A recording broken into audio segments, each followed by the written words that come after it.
To say HighGuard is in a rough spot is an understatement. Now, am I saying they can't come back from it? Yes. Since the game is coming to a close in the next couple of days. Am I saying that they're gonna come back being bigger and better for the next game? The studio? Hell no, these niggas gonna close their studio doors any day now. They already got rid of like damn near like 90% of the studio staff. But whatever. Wildlight Entertainment, a studio comprised of former devs that worked on Apex, Titanfall, and Call of Duty. Games that make people come flocking back to them. Apex, a game that still does numbers, having hundreds of thousands of players. Titanfall, a game which people are clamoring for, even though you niggas didn't show up for the second game, because it was released in between Battlefield and Call of Duty. And speaking of Call of Duty, it's Call of Duty, a game that could have and should have died like a couple of times, like with Black Ops 7, Modern Warfare 3.5, aka Black Ops 6, Modern Warfare 3, the new trilogy, Vanguard, Cold War, Black Ops 4, World War 2, Infinity War. Did I say Black Ops 3? Advanced Warfare. See, a bunch of times they could have went Ghost. Yeah. With such a stacked dev team, HighGuard should have more stopping power, but it doesn't. Barely a month later, the game has a sub of about 10,000 active players. Side note, I'm estimating since I don't have the numbers for consoles. I took the number from SteamDB and just multiplied it for each console. So there could be more players on consoles, but the SteamDB stats are usually comparable to like PlayStation and Xbox, so whatever, I'm rounding up. Also, with a whopping extra 15 more days, the game is set to shut down. And by shut down, I mean the shit's already done. Now, the major question is, how did they get into the predicament to even, begin with? What mistakes did they make? And what games should take away from this failure to improve the chances for a game to survive? And you may be wondering, what my qualifications to speak on this topic is. Am I a dev? Do I have a background in any form of analytics? No. I just have a better understanding of the game than the average person. Man, what the fuck is you talking about? I'm lying. I just have a platinum trophy. Bam, nigga, all in your face. It took me about 35-ish hours. Yeah, that's really it. But let's put that to the side. I will be bringing up the trophy again. I ain't gonna hold you. Getting back on topic, how did they even get into the position that they were in? Well, let's go through the timeline. First thing first, I'm gonna talk about the timeline. Then I'm gonna talk about the mishaps and what they could have done.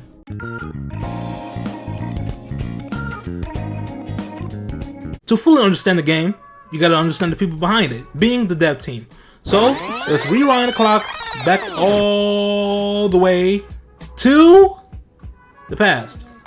The year 2022. Like any other year since the mid to late 2010s, it's just a bunch of okay to terrible news. Wildfires in the Boulder, Colorado area made people mad homeless. The Winter Olympics. It was held in Beijing, China, which is funny because we just had the Winter Olympics. Brittany Griner got locked up in Russia. Russia started beefing with Ukraine. Will Smith slapped the shit out of Chris Rock. Elon got into it with Twitter. Didn't want to buy Twitter. Then bought Twitter. Schools getting shot up. Actually, matter of fact, a bunch of places were getting shot up. Parks, grocery stores, schools, yeah. U.S. Supreme Court overturned Roe v. Wade. Queen Elizabeth didn't make it to see 100. Ian hits America. No, not the rapper, the hurricane. If you want to call him a rapper. COVID. It's becoming less of an event. And Trump, he announces to run for presidency. He announces he is running for presidency again. So, in this evil-ass timeline, a couple of people decide to quit their jobs and strive to be more. So, some people in EA left to go do their own thing. Fast forward to early 2023. Wildlight Entertainment was created, being made of people from Apex, Titanfall, and Call of Duty. With this, they started to work on HighGuard. Eventually, Jeff Keighley sees some alpha footage. I believe someone from Wildlight showed him. Maybe he saw it, maybe he sniffed it out, I don't know. He liked it and decided, hey, that'd be a great game to show off at the 2025 Game Awards on December 11th. Fast forward to January 26th. The game releases. Fast forward 45 days later, on March 12th, the game gets shut down. Now, did I skip over some things? Most notably, the rumor that HighGuard was funded by Tencent and wasn't an independent game, or how they damn near laid off everybody in like February. Almost all the devs from Wildlight Entertainment, which were made of former devs from Apex, Titanfall, and Call of Duty, or how the studio didn't have enough money, manpower, or even time. The reason why I didn't mention those topics, because truth be told, this had nothing to do with the game. But it was the result of the game failing, so I guess it had something to do with the game.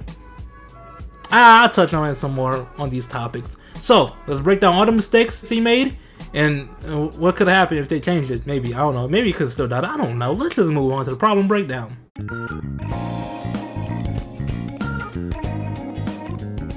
The first problem arrived during the time of early development, and is mostly the root of the problem, at least the game itself. The main problem with HighGuard is that it didn't have a lane to stick to or to rob. The game wanted to be everything. It wanted to be a looter battle royale. It wanted to be a tactical shooter. It wanted to be fast-paced shooter. It wanted to be a base defender. It wanted to be capture the flag and plant the bomb. All these things at the same time.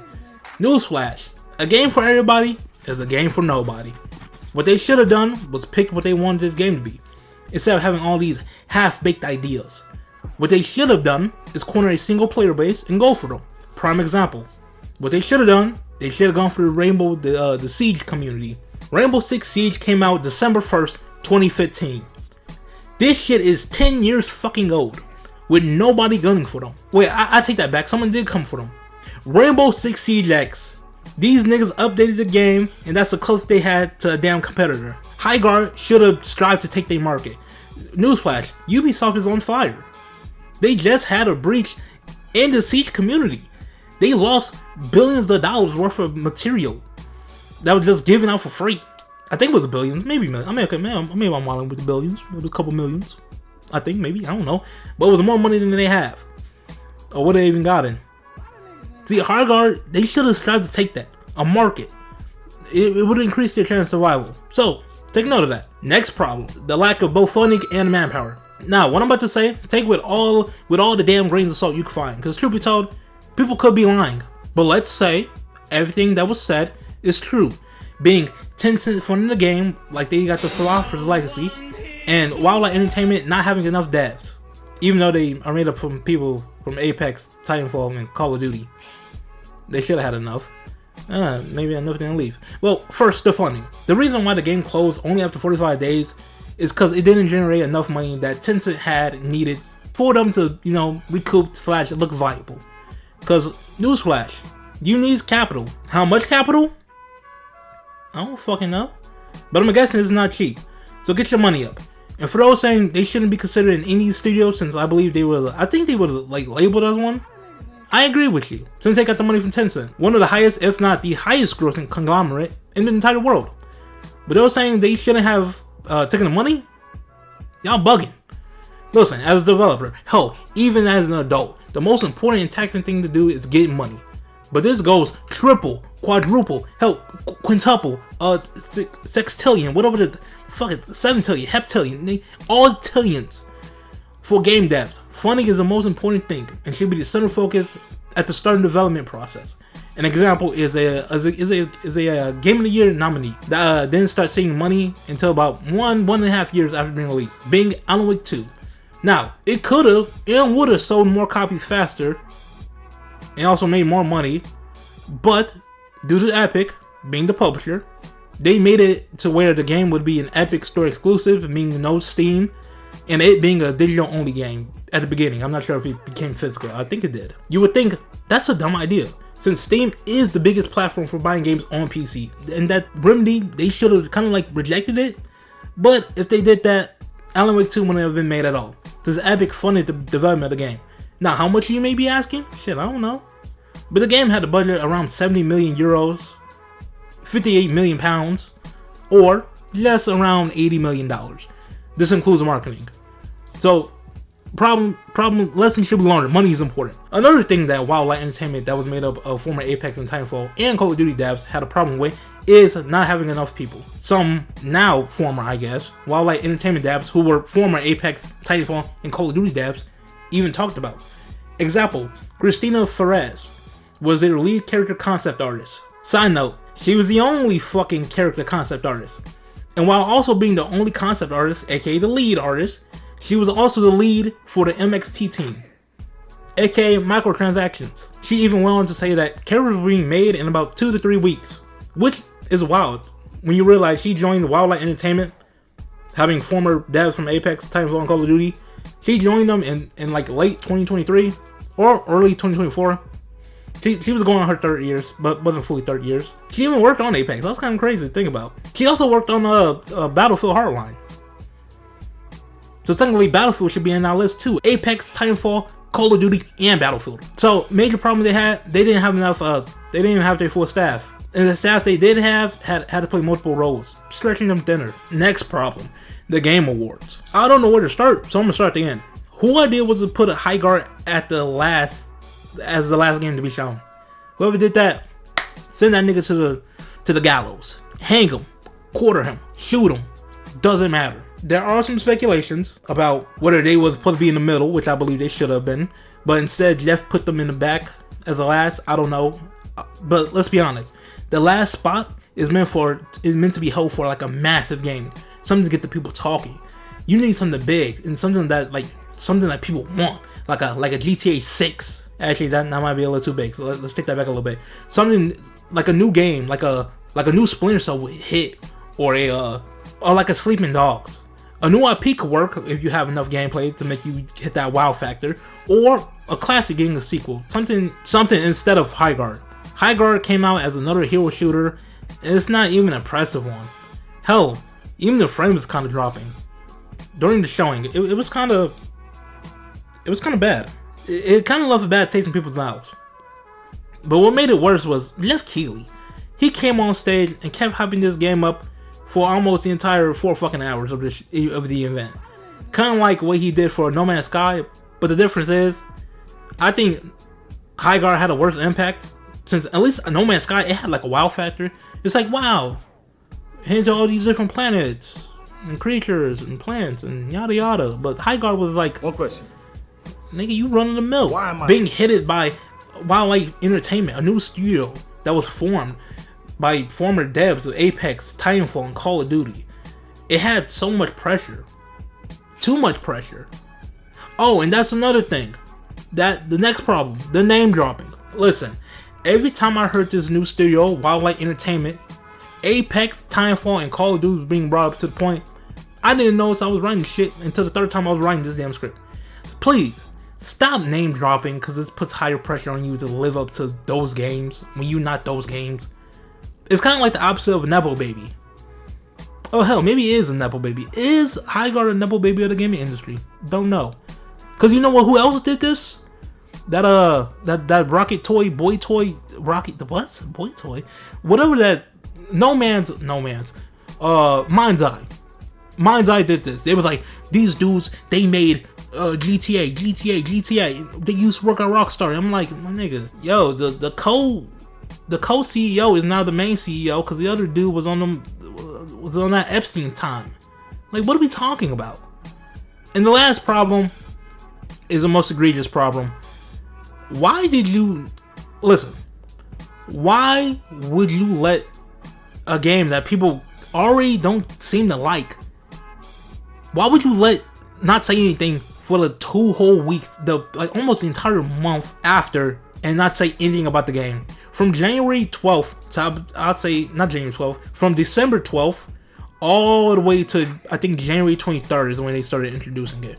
The whole team was quiet, and they let the internet form a narrative that this game fucking sucks. They didn't do nothing to stop it.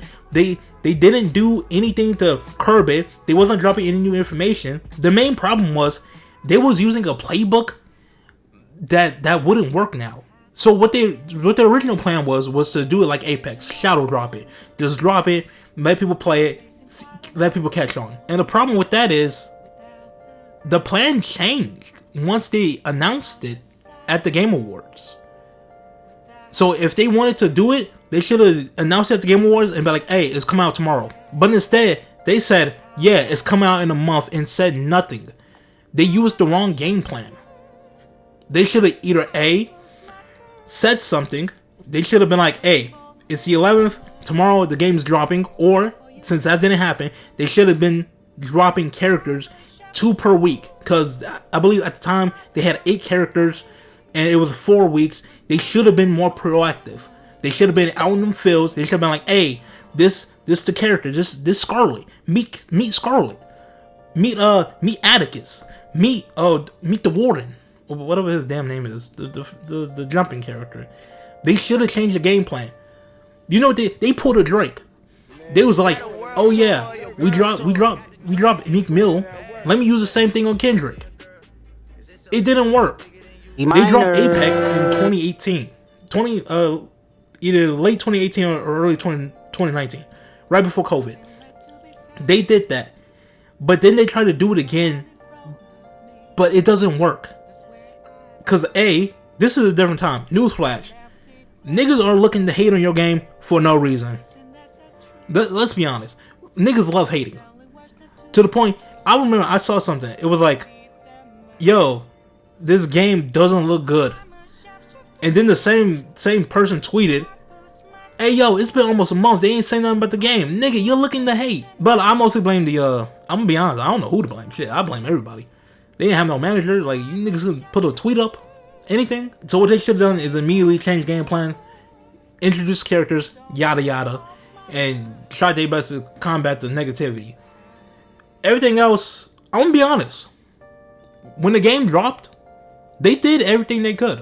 I'm gonna be honest. They dropped the 3v3 and it was like, this isn't enough. So I think within like 72 hours or like 4 days, one of them, they dropped the 5v5 mode.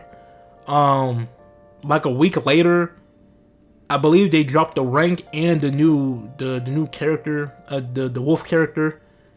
And then when they announced it getting shut down, they just said fuck it.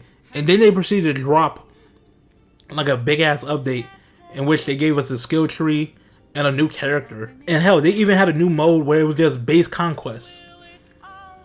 It was actually kind of crazy how fast they was moving, given they were shutting down. But yeah, RIP HighGuard. That's all I had to say. Alright, I also said this. I got the platinum. That's the only reason why I kind of did this video, because I even got the platinum. So, yeah, video over. Hit that like and subscribe. Comment down below. How did you feel about the game? What were some mistakes they made? What do you think they could have done better? Or what could a company just do better? And with that being said, Galaxy needs me. Farewell. Please don't take off my mask, my disguise.